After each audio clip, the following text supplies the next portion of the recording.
Lucas capítulo 24, versículos 6, 7 e 8. Ele não está aqui, ressuscitou.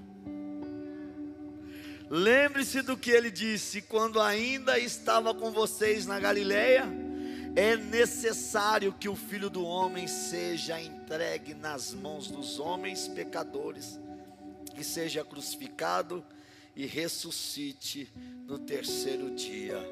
Diga comigo assim, igreja, sabe, feche os teus olhos aí, levante sua cabeça, feche os teus olhos e repita assim, ó: então se lembraram das palavras de Jesus. Pai, toma a nossa mente aqui nessa noite, e toma o nosso coração, toma os nossos ouvidos. Pai, nós queremos ouvir a Tua voz aqui nessa noite. Queremos, ó Pai, que o Teu Espírito tenha liberdade. O nosso coração, Senhor, está escancarado. Senhor, há uma hora atrás, antes de sair de casa, estava tão cansado, mas agora já estou tão reanimado, leve, feliz. Libera a Tua palavra. Pai, o esboço pode ser o mesmo, mas o Espírito, Ele traz a palavra revelada, Ele traz a profecia. Espírito Santo, fala conosco. Pai, tem um povo aqui que está com sede, tem um povo aqui que está com fome, tem um povo aqui que quer receber a Tua palavra. Quem sou eu para ministrar a Sua palavra? Mas Senhor, o Senhor tem nos dado graça para assim o fazer. Então seja comigo, abre a minha mente, abre os meus olhos, abre os meus ouvidos, traz à minha memória aquilo que o Senhor quer comunicar com o Teu povo aqui nessa noite. Esse tempo é seu, a palavra é sua, o Espírito é seu, eu sou seu, e tudo que há em mim, Pai, seja para exaltar o Teu nome. Então fala conosco no nome de Jesus. Quem está aqui, diga amém. Dê um aplauso, um glória, um aleluia aí. Aê, Glaucião. Vai de novo, Glaucião. Glória a Deus, gente. Quem está comigo aí? Podei vos assentar. Ele ressuscitou. Meu Deus do céu. Irmãos, que tempo precioso nós temos vivido. Que isso, pastor? O negócio aí está complicado. Mas irmãos, deixa eu te falar, Deus continua no controle de tudo. Eu quero te dar esses dias aqui, irmãos, só para você ter uma ideia. Nós estamos aqui desde quinta-feira. Terça-feira a gente teve culto. Quarta-feira a gente começou a organizar a igreja. Quinta-feira teve culto. Sexta-feira teve culto. Sábado nós passamos aqui das 9 horas, que hora que chegou? Das 10 às 18 horas aqui. Domingo de manhã aqui. Agora à noite. Amanhã oração aqui. Terça-feira, quarta-feira, quinta-feira, sexta-feira. Esses dias, querido, tem sido dias de muita reflexão. Essa época, a época de Páscoa, é a época onde as pessoas estão mais sensíveis àquilo que o Senhor Jesus tem feito e fez por nós. Hoje, depois de 19 anos de convertido, para a glória de Deus, eu tive a oportunidade de pregar sobre a Páscoa para minha sogra e para o meu sogro. Eles prepararam o churrasquinho, graças a Deus, até encheu mais a minha pança. Só Jesus, fiquei deprimido, mas já passou. E comecei a conversar com eles e fiz uma pergunta. Eu falei: Sandy, o que você entende sobre Páscoa? E ele começou a conversar e dizer um pouco daquilo que ele entende sobre Páscoa. E eu tive a oportunidade de ministrá-lo, de pregar para ele, de anunciar. E a minha sogra é uma mulher que tem sede. Você sabe que a mulher é habilidosa. Cadê as mulheres para dizer um amém? As mulheres estão aqui, gente, ó, preparando a parada da ceia, quem está comigo. Mas ela consegue ouvir o que o Felipe está aqui, ouvir o que o outro Felipe está respondendo. Ela ouve o que o Daniel está ali fazendo na guitarra. Ela vê quem parou lá na frente. A mulher é polivalente. E a minha sogra estava lá, fingindo, estava mexendo nas coisas. Quem está comigo? Como crerão se não há quem pregue? A nossa função é pregar e o Espírito Santo vai fazer a obra. Quem está comigo? Então esses dias têm sido dias onde as pessoas param, elas refletem. Até as emissoras de televisão começam a passar de filminho de Jesus. Fala da crucificação de Cristo Jesus. Diga comigo, até as igrejas se tornam mais crentes. Ai meu Deus, as igrejas se mobilizam com seus corais, com seus teatros, com as suas apresentações. O nível de comprometimento com suas comunidades locais aumentam. Enfim, gente, tudo aparentemente está como deveria ser, Meire. O nosso Senhor e Salvador sendo honrado,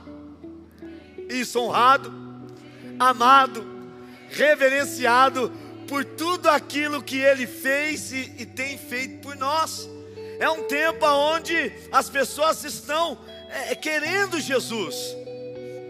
Hoje, antes do Pedro vir aqui para a igreja, apareceu lá em casa o Gabriel e o Pedro. Fica de pé aí o Gabriel e o Pedro aí, ó. A igreja aplaude o Senhor Jesus pela vida desses jovens aí, gente. Apareceram lá. Um falou assim: pastor, me deu uma vontade de ir para a igreja. O outro falou para a mãe assim: ó, eu estou indo lá para a igreja do Pedro. Mas não está proibido do povo ir para a igreja? Ah, mãe, eu estou indo lá. Na verdade, houve uma, obrigado Pedro e Gabriel, obrigado.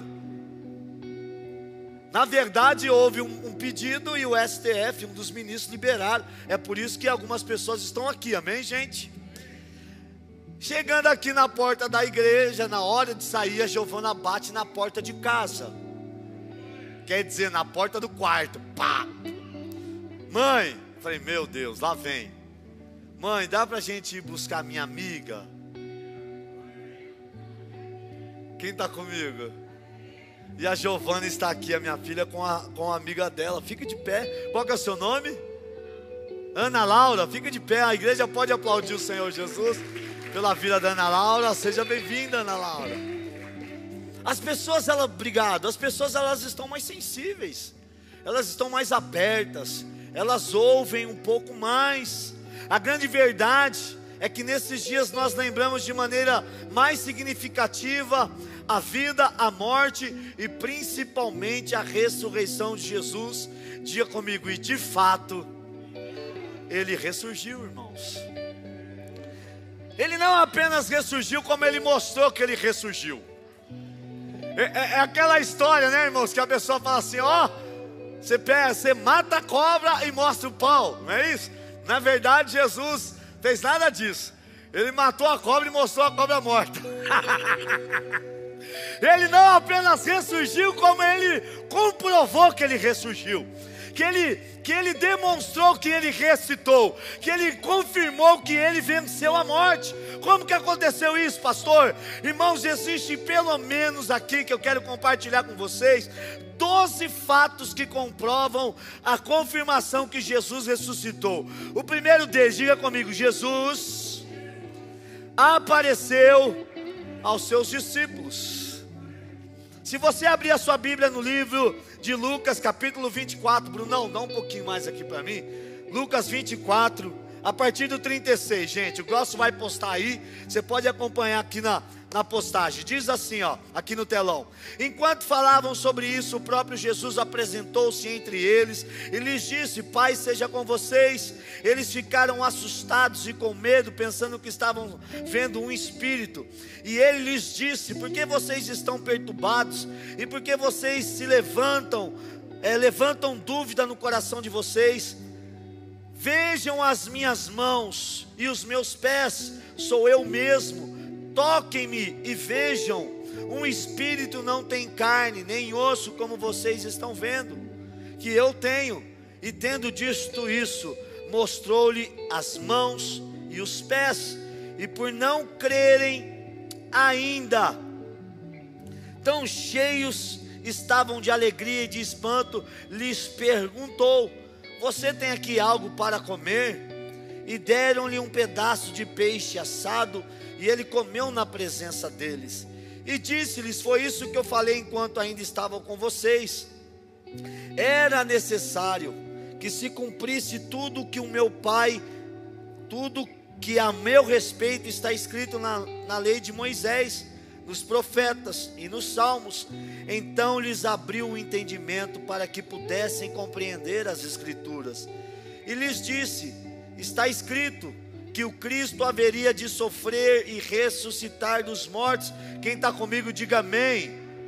No terceiro dia, e que em seu nome seria pregado o arrependimento para o perdão de pecados a todas as nações, começando por Jerusalém. Vocês são testemunha destas coisas. Eu envio a vocês a promessa. Depois que Jesus morre, preste atenção nisso, ele diz assim: Ed, eu envio a vocês a promessa de meu Pai, mas fiquem na cidade até serem revestidos do poder do alto. E tendo-os levado até as proximidades de Betânia, Jesus ergueu as mãos e os abençoou. Estando ainda a abençoá-lo, ele os deixou e foi levado ao céu. Então eles o adoraram e voltaram para Jerusalém com grande alegria, e permaneciam constantemente aonde, igreja? Louvando a Deus. Então Jesus, ele morre para o cumprimento da profecia. Ele vai à cruz do Calvário para se cumprir tudo o que foi dito. É aqui que está escrito no livro de Lucas: para cumprir tudo o que foi dito na lei de Moisés, nos profetas e nos salmos. Antes dele morrer, ele libera uma palavra sobre os discípulos: fiquem em Jerusalém, Simeia, até que vocês sejam revestidos do poder do alto. E depois de falar isso, abençoou. E os discípulos viram Jesus, Vinícius, sendo assunto ao céu, subindo. Mas não foi apenas os discípulos, e não foi apenas este fato que aconteceu.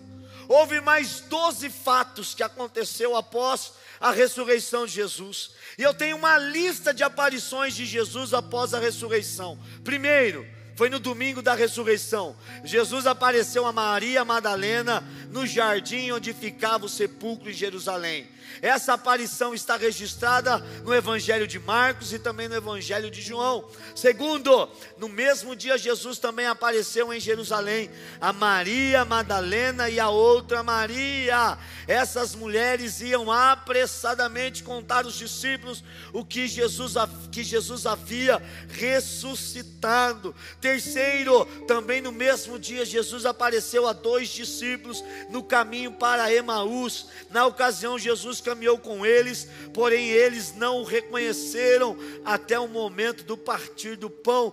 Quarto, quem está aí, diga amém. Saia para você não dormir. Ainda no domingo da ressurreição, Jesus apareceu a Pedro em Jerusalém, irmãos. Quinto, Jesus também apareceu aos 10 discípulos numa casa em Jerusalém, ainda no domingo da ressurreição. E esse evento está registrado no livro de João, capítulo 20, no livro de Marcos, capítulo 16, e também no livro de Lucas, capítulo 24. Sexto, uma semana depois, Jesus apareceu aos 11 discípulos numa casa também em Jerusalém. Lembra que Jesus mandou os discípulos ficarem em Jerusalém, amém, irmãos? E os discípulos obedeceram, porque todos esses encontros de Jesus foram em Jerusalém, gente. Sétimo, olha, preste atenção, uma das aparições mais interessantes de Jesus após a ressurreição ocorreu no mar da Galileia. Algum tempo depois, ali ele apareceu a 7 discípulos que estavam pescando. Esse evento está registrado no livro de João, capítulo 21. João descreve que as 7 pessoas em questão eram Simão Pedro, Tomé, Natanael, filho de Zebedeu, e outros 2 discípulos que não tiveram seus nomes revelados. Já no monte da Galileia, 8º, Jesus apareceu novamente aos 11 discípulos, e esse evento está registrado no livro de Mateus. E nesse momento que ele aparece, nesse momento aqui, que ele aparece, ele entrega a Ana Paula para os seus discípulos uma grande missão, que está em Mateus capítulo 28, a partir do versículo 18. Jesus, quando ele aparece, aqui fica registrado a grande comissão. Então Jesus aproximou-se deles e lhes disse: foi-me dada toda a autoridade nos céus e na... Próximo versículo: portanto vão, façam discípulos de todas as, batizando em nome do Filho e do... Pega um Natanael lá atrás e bota para dentro. Amém? Olha lá, versículo 20: ensinando-os a obedecer a tudo que eu ordenei a quem, gente? É só ler, gente, está escrito aí, gente. Ensinando-os a obedecer a tudo que eu ordenei e eu estarei sempre com vocês até o fim dos tempos. Nessa 8ª aparição de Cristo Jesus, ele aparece dando uma ordenança. Aqui é estabelecida a grande comissão. Aqui ele diz: olha, eu apareço para vocês agora para dar uma missão para vocês. Vocês já viram que toda a autoridade foi me dada no céu e na terra. Vocês viram, porque enquanto eu estive vivo na terra aí, antes de morrer, vocês viram eu ressuscitando Lázaro, vocês viram eu ressuscitando a filha de Jairo, vocês viram eu parando um caixão no meio do funeral, assim eu parei o esquife e dei uma ordem e o jovem ressuscitou. Vocês viram até na minha morte, quando eu morri, a Bíblia diz: os túmulos se abriram e os mortos ressuscitaram. Então vocês estão vendo que eu de fato tenho toda a autoridade no céu e na terra. Eu morri e eu venci a morte e estou de volta, para a glória de Deus. Quem está comigo diga amém. E eu estou dando uma missão para vocês. Portanto vão e preguem, volta lá, olha lá. Portanto vão e façam discípulos de todas as, batizando em nome do Filho e do Espírito Santo, ensinando. Eu dei uma missão. Na 8ª vez que ele aparece, ele estabelece essa grande comissão. Na 9ª vez, Jesus também apareceu a mais de 500 pessoas de uma só vez. Irmão, você não pode se esquecer que quando no dia da crucificação, escute isso, no dia da crucificação, a Bíblia relata que era um espetáculo. As pessoas estavam de longe assistindo aquilo, estava todo mundo vendo. A Bíblia diz que foi até o texto que eu preguei, quando Jesus diz: Pai, em tuas mãos eu entrego o meu espírito. A Bíblia diz, Pedro, que as pessoas saíam, Gabriel, batendo no peito. Oh, meu Deus, o que foi feito? O que a gente fez? Aqueles que não entendiam, porque não foi ninguém que matou Jesus, foi Jesus que se entregou. Quem está comigo diga amém. Depois Jesus aparece para 500 pessoas. Na 10ª vez que Jesus aparece, o apóstolo Paulo menciona uma aparição de Jesus particularmente a Tiago, em 1 Coríntios 15:7. A 11ª vez antes da sua ascensão aos céus, antes dele voltar para os céus, Jesus aparece aos seus discípulos no Monte das Oliveiras, 40 dias após o dia da sua ressurreição. E por fim, a 12ª vez, mesmo após a sua ascensão ao céu, Jesus apareceu por último ao apóstolo Paulo. Essa aparição é amplamente documentada no livro de Atos dos Apóstolos, no capítulo 9. Jesus, depois que ele ressuscita e depois que ele volta para o céu, Simone, ele volta para a terra só para aparecer para Paulo. Quem está me entendendo? Paulo ouviu a voz que saía do céu. As pessoas que estavam caminhando com Paulo ouviu aquela voz. Então, irmão, Jesus não apenas ressuscitou, como ele ratificou, ele confirmou, ele estabeleceu missão, ele ordenou, ele disse para ficar em Jerusalém. Olha o tanto de coisa que ele disse depois da morte dele: fiquem em Jerusalém até que vocês sejam revestidos do poder que vem do alto. E foi o que aconteceu. O cumprimento dessa palavra vem em Atos capítulo 1, versículo 8. E recebereis poder ao descer sobre vós o meu Espírito. Olha lá. Mas receberão poder quando o Espírito Santo descer sobre vocês, e serão minhas testemunhas em Jerusalém, em toda a Judeia, Samaria e até os confins da terra. Essa palavra foi liberada depois que ele ressuscitou. A grande comissão foi liberada depois que ele ressuscitou. Ele aparece para 500 pessoas depois que ele ressuscitou, e ele é assunto aos céus. Ele sobe, irmãos. Imagina essa cena. Quem queria estar lá vendo essa cena? Irmãos, ia ser chapa quente, hein? Imagina aí Jesus pregando: vamos lá, gente, pregue o evangelho. Linguagem pastor Júnior: vamos, povo abençoado, pregue o evangelho, vamos para todos os povos. E ele vai subindo. Não se esqueça, fiquem em Jerusalém até que vocês sejam revestidos do poder que vem do alto. Façam discípulos, batize as pessoas em nome do Pai, do Filho. Ele está subindo, irmãos. Então, diga comigo: o domingo. Irmão, você diminuiu o volume. Diga comigo: o domingo é o domingo da ressurreição. E agora eu quero começar a pregar para vocês.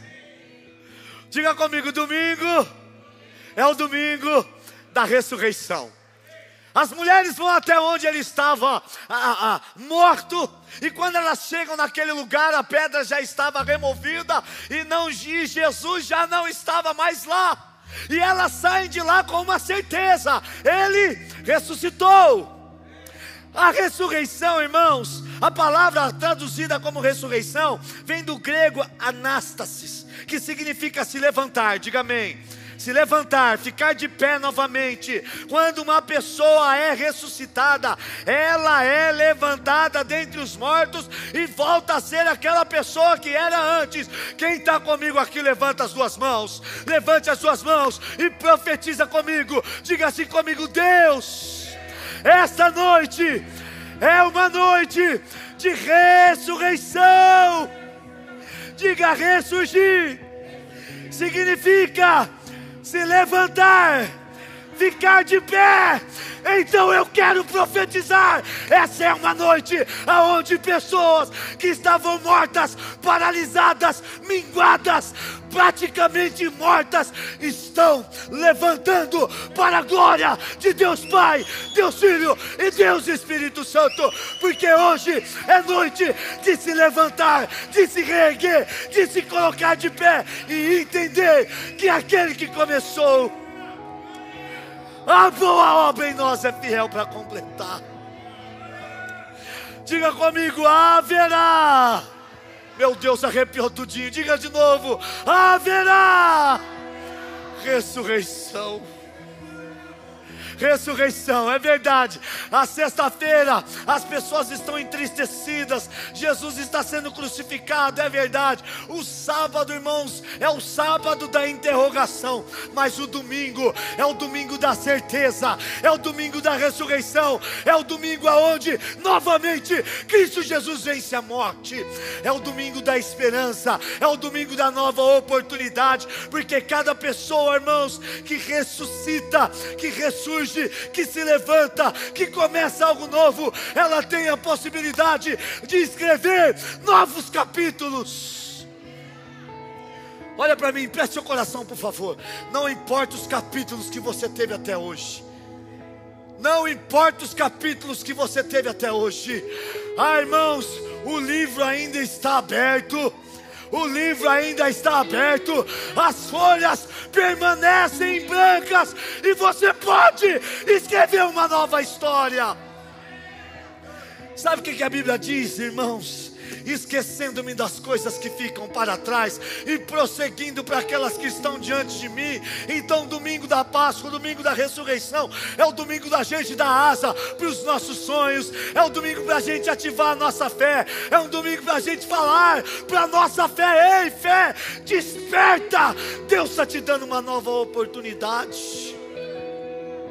Uma pessoa ressuscitada, ela é levantada dentre os mortos.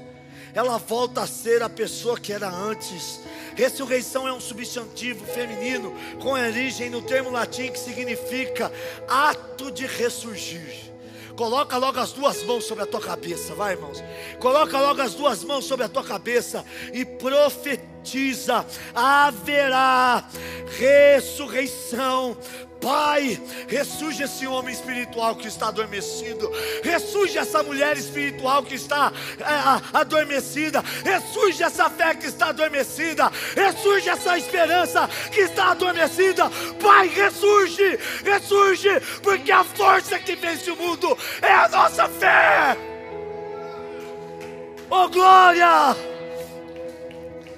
Essa palavra ressurreição, que vem também do termo latim, eu falei do termo grego, e agora do latim é ressurgir. Diga amém. Me ajuda a pregar: ressurgir, ressuscitar, voltar à vida. A pior coisa que existe é um vivo morto, irmãos. É um vivo morto, porque você olha, Mary, não tem expectativa, não tem sonho, não tem projeto, não tem vontade para viver, não sabe o que vai fazer amanhã, não sabe o que vai fazer depois da manhã. Tem um monte de jovem velho, tem um monte de jovem, irmãos, que não sabe nem porque está vivo. Eu quero te dizer: você está vivo porque Jesus te gerou no ventre da sua mãe. Ele sonhou com você, Ele projetou com você, e coisas poderosas, grandiosas e gloriosas acontecerão através de você. Escute, a fé na ressurreição de Jesus é algo tão essencial, Daniel, para o cristão. É tão essencial para o cristão que Paulo escreveu, irmãos, em 1 Coríntios 15, 14: se Cristo não ressuscitou, a nossa pregação é vazia, e vazia também a vossa fé. Então, irmãos, eu vou repetir o que eu ensinei, Celso, em 2003, na escola dominical, Mary, para os jovens. A lição, Ed, era sobre a ressurreição de Jesus. Aí veio um monte de história, um monte de comprovação bíblica, um monte de comprovação histórica, mas a apostila, no último item, estava escrito assim: mas a maior comprovação, Felipe, que Jesus ressuscitou, foi o que Ele fez em você. Quem está me entendendo? A maior comprovação que Jesus, o Johnny, ressuscitou, foi o que Ele fez na minha vida, foi o que Ele fez na sua vida. Eu era pobre, perdido, sem Deus, sem Jesus, quando Ele estendeu a sua mão para mim. A maior evidência da ressurreição de Cristo Jesus é que aquela velha criatura morreu, e tem morrido dia após dia, e tem ressurgido, e tem acontecido uma ressurreição dentro de mim, dia após dia, irmãos. Está surgindo um novo homem. Profetiza aí, vai. Diga assim: está surgindo uma nova pessoa. Sabe? Fala o seu nome. Está ressurgindo um novo Júnior. Está ressurgindo, sabe? Está surgindo uma nova pessoa. Está surgindo um novo pastor. Está surgindo uma nova pessoa, irmãos. A maior evidência da ressurreição é quem você era e quem você é hoje, irmãos. É impossível impossível, irmãos, você se tornar quem você tem se tornado, se Ele não viesse, se Ele não morresse, se Ele não se entregasse, se Ele não fosse assunto aos céus e se o Espírito Santo não viesse. Tem alguém comigo? Tem alguém comigo aqui? Profetiza a mesa. Você é uma nova criatura em Cristo Jesus. O domingo da ressurreição é o domingo que nós chamamos de domingo de Páscoa. Domingo de Páscoa. Eu quero compartilhar algumas coisas com você a respeito da palavra Páscoa. Páscoa, a palavra hebraica para Páscoa é Pessah, que significa duas coisas. Primeiro, ritual ou celebração da primeira festa do antigo calendário bíblico, ou seja, dos nossos pais da fé, da história de Israel. Páscoa também significa a vítima do sacrifício, isto é, o cordeiro pascual. Escute mais. Pessah tem o sentido de salto, diga amém, movimento, caminhada, travessia. A origem da Páscoa, irmãos, a primeira vez que aparece algo a respeito de Páscoa na Bíblia, está em Êxodo. Coloca Êxodo, por favor, capítulo 12. Êxodo capítulo 12, a partir do versículo 21. Olha o que está escrito. Então Moisés convocou todas as autoridades de Israel e lhes disse: escolham um cordeiro ou um cabrito para cada família, sacrifiquem-no para celebrar a Páscoa. Molhem um feixe de sopo no sangue que estiver na bacia e passem o sangue na viga superior e nas laterais das portas. E nenhum de vocês poderá sair de casa até o amanhecer. Próximo. Quando o Senhor passar pela terra para matar os egípcios, verá o sangue na viga superior e nas laterais da porta, e passará sobre aquela porta, e não permitirá que o destruidor entre na casa de vocês para matá-los. Versículo 24.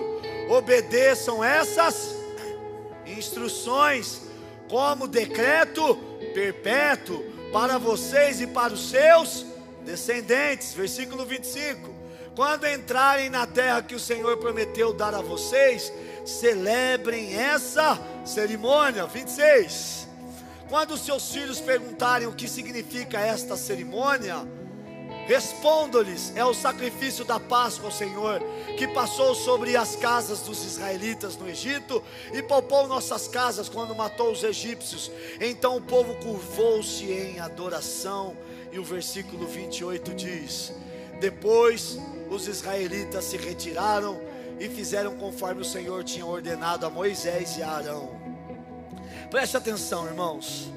Esse de fato é a primeira passagem que fala, que está registrado esse termo Páscoa. Páscoa, que tem o sentido também de passagem. Digam amém, gente. Passagem, movimento, caminhada, travessia. Agora, o que estava acontecendo naquele momento? A Bíblia vai dizer que o povo hebreu, ou o povo de Israel, o povo de Deus, eles são aprisionados ou escravizados pelo Egito durante 400 anos. Quantos anos, gente? 400 anos de escravidão. Vamos tentar pensar quantas gerações isso significa. Talvez vem lá do seu tataravô, aí passa pelo tataravô, taravô, bisavô, avô, pai, neto, bisneto, tataraneto.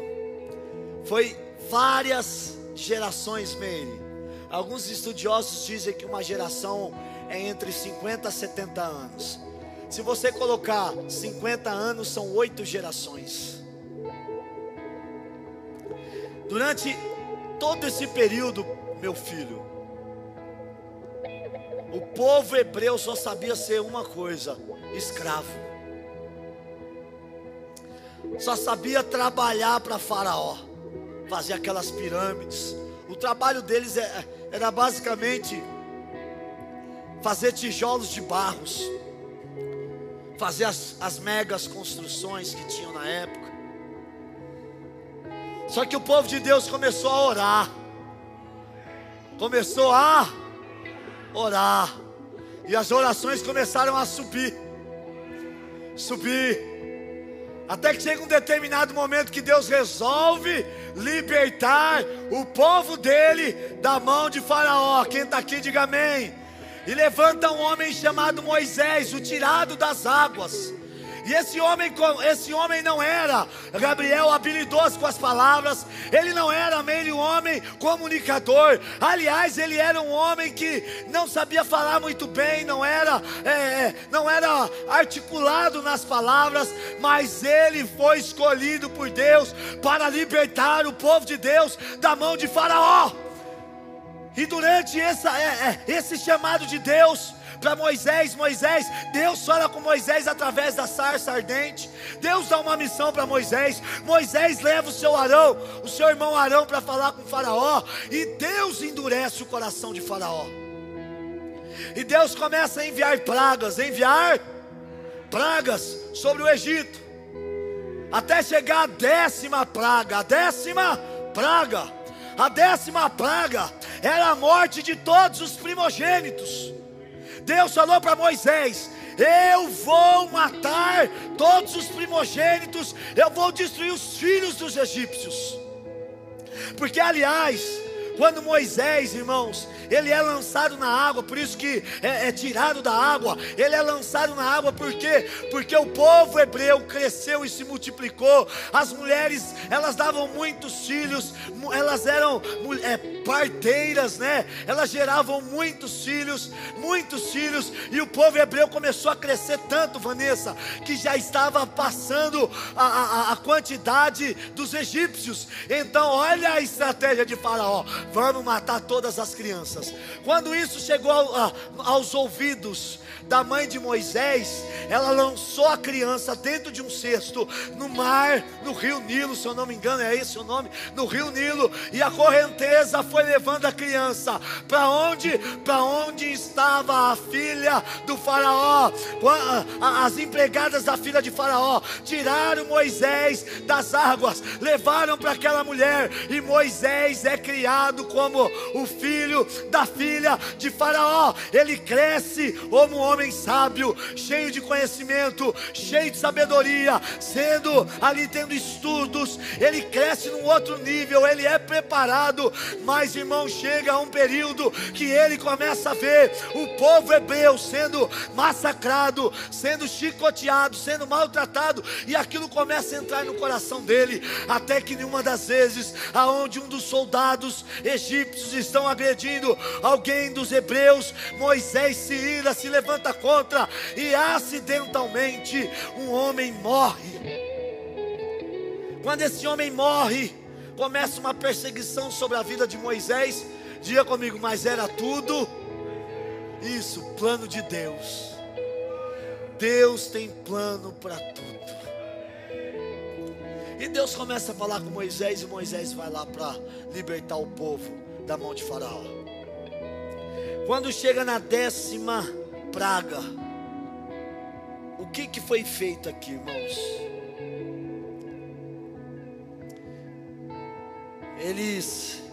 Todo o povo hebreu matou seus cordeiros. Cada família matou o seu cordeiro. Colocou o sangue nos umbrais, na parte superior, nas laterais.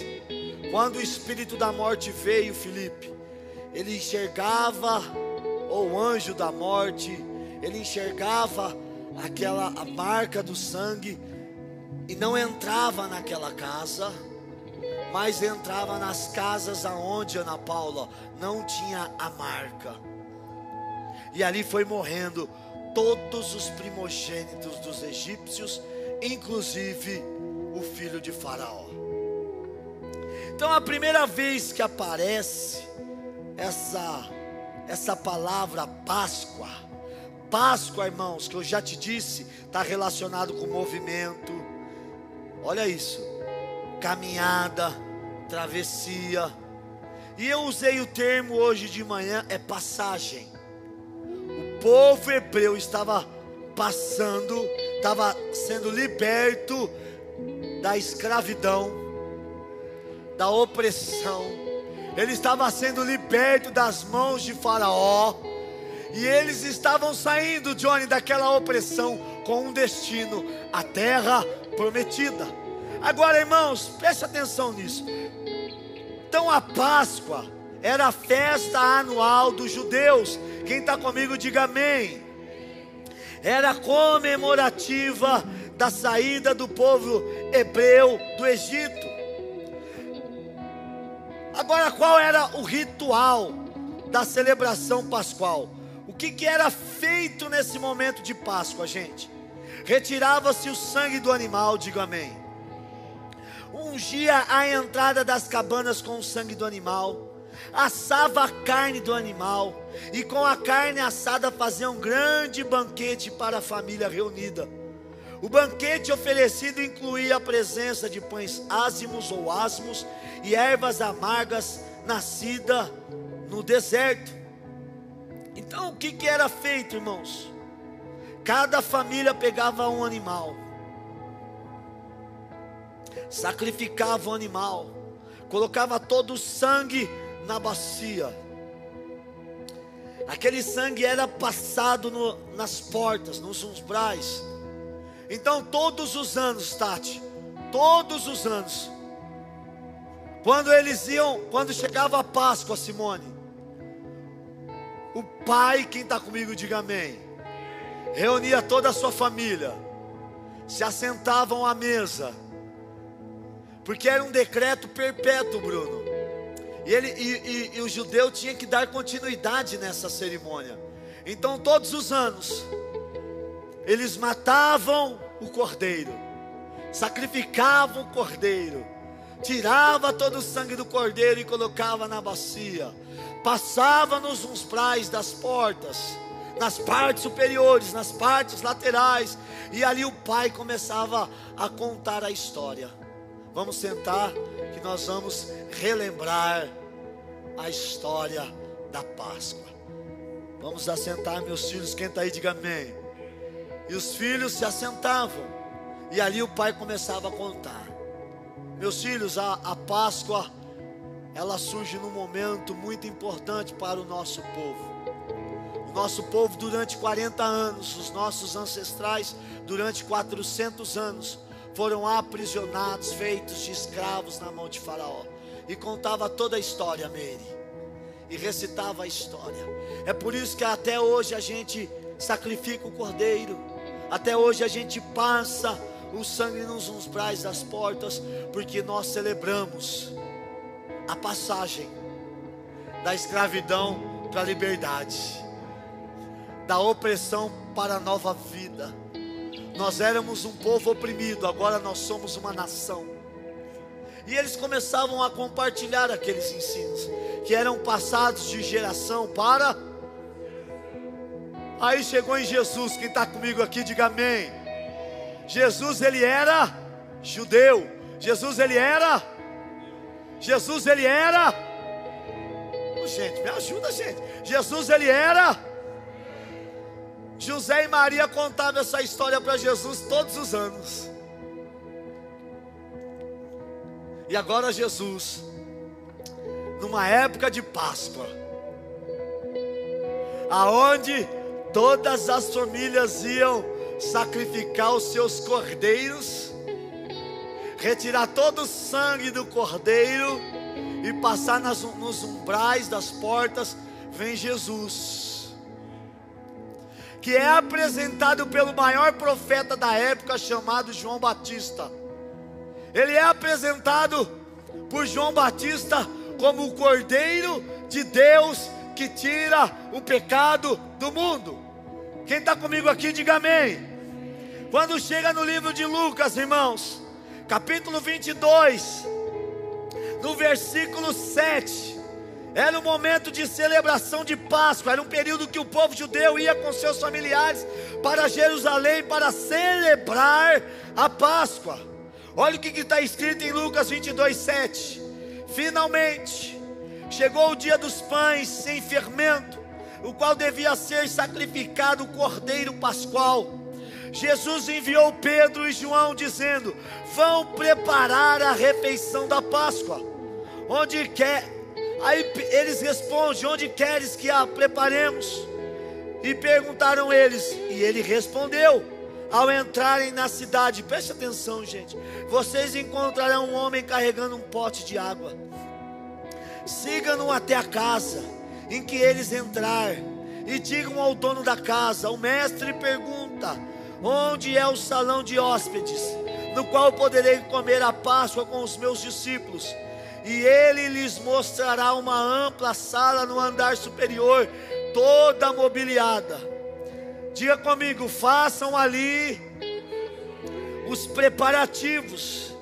E eles saíram e encontraram tudo como Jesus lhes tinha dito.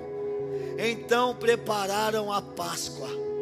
Quando chegou a hora, Jesus e seus apóstolos reclinaram-se à mesa e disse-lhes: desejei ansiosamente comer esta Páscoa com vocês antes de sofrer. Preste atenção comigo aqui, gente. Jesus, quando ele nasce, a Bíblia diz que não tinha lugar para ele na hospedaria. Quando ele faz o convite para os discípulos segui-lo, ele diz: o Filho do Homem não tem nem onde inclinar a cabeça ou reclinar a cabeça. Quando ele vai fazer a ceia da Páscoa, ele também não tinha lugar para fazer a ceia da Páscoa. Quando ele morre, ele também não tem lugar para ser enterrado. Irmãos, ministrando essa palavra, eu fiquei pensando nisso. Irmãos, Deus não faz nada sem propósito. Irmãos, quando a gente pensa nisso, meu Deus, é verdade. Nunca houve lugar para ele, para nada.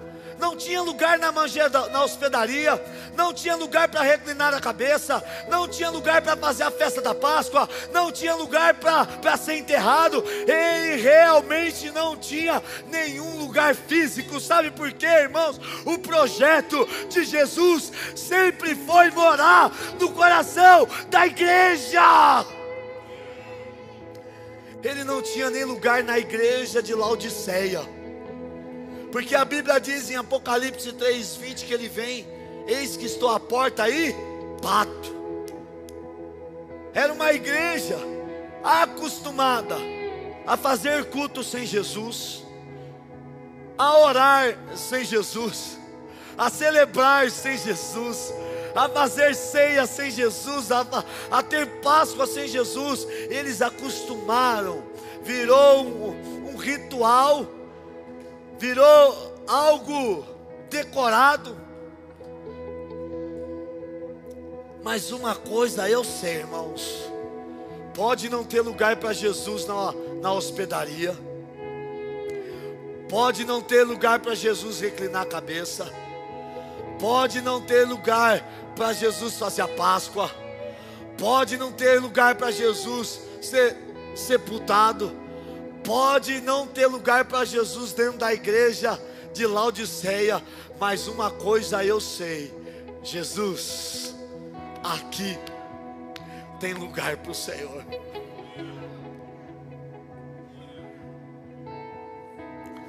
Na última ceia, esse aqui é o momento onde a gente sempre recita, que é o momento da ceia do Senhor.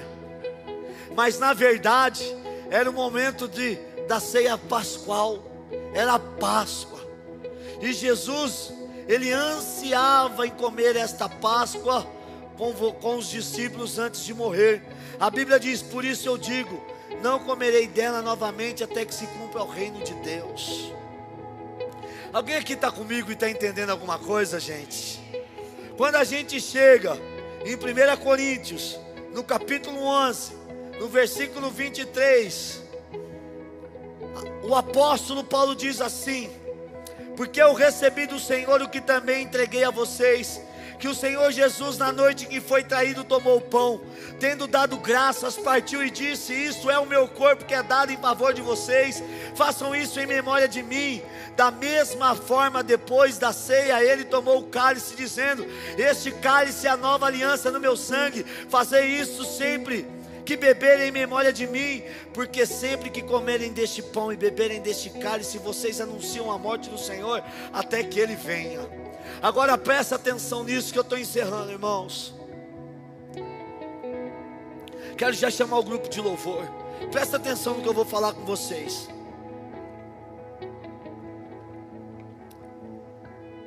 Da mesma maneira que as famílias se preparavam,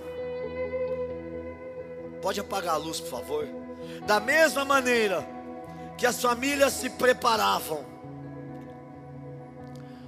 para a cerimônia pascual, foi a mesma maneira que Jesus foi crucificado.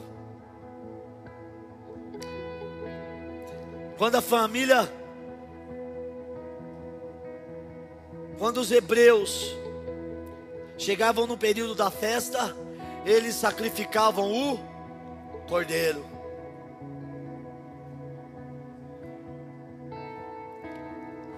Quando chega na Páscoa, na época da Páscoa da crucificação, Jesus está dizendo assim, irmãos, abre o seu coração. Jesus está dizendo assim, ó: vocês não precisam mais sacrificar os seus cordeiros. Eu sou o Cordeiro de Deus que tira o pecado do mundo, e eu vou me sacrificar em favor de todos vocês. Quem está comigo? Vocês não vão mais precisar separar numa bacia o sangue do cordeiro, porque agora eu vou derramar o meu sangue na cruz do Calvário para a remissão dos vossos pecados. Eles mataram aquele cordeiro, assaram aquele cordeiro e fizeram um grande banquete. Jesus diz assim: agora eu ofereço o meu corpo é moído na cruz do Calvário para a remissão dos vossos pecados. Tem alguém aqui me entendendo, irmãos? É por isso que a Bíblia diz que Ele é o Cordeiro de Deus que tira o pecado do mundo. Ele morre em nosso lugar, Ele se faz maldito em nosso lugar, Ele desce ao inferno, Ele toma a chave da morte, Ele volta à terra e diz: eu tenho todo o poder nos céus e na terra. Por isso, irmãos, que na Páscoa cristã, a Páscoa cristã é uma festa anual que nós comemoramos a ressurreição de Cristo Jesus. O nosso Cordeiro de Deus, que tira o pecado do mundo, Ele morreu, mas ressuscitou. Ele morreu, mas vivo está. É por isso que a Bíblia diz: se o Filho de Deus vos libertar, verdadeiramente sereis livres. Jesus estava dizendo: vocês comemoravam a libertação da opressão do Egito, agora vocês vão comemorar a libertação do poder do pecado. Eu vou ser assunto aos céus, e vocês serão revestidos do poder que vem do alto. Esse poder é o poder que nos capacita a dizer não ao pecado. É por isso que a cada dia que passa, fique de pé, igreja, a cada dia que se passa, Deus continua fazendo com que ressurja novos homens e novas mulheres. Deus continua, irmãos, dando novas oportunidades. Quem está aqui, diga amém. E a única coisa que a gente precisa fazer é entregar a nossa vida para o Cordeiro de Deus, que tira o pecado do mundo. Quando ele diz: esse é o meu corpo que é dado por vós, irmãos,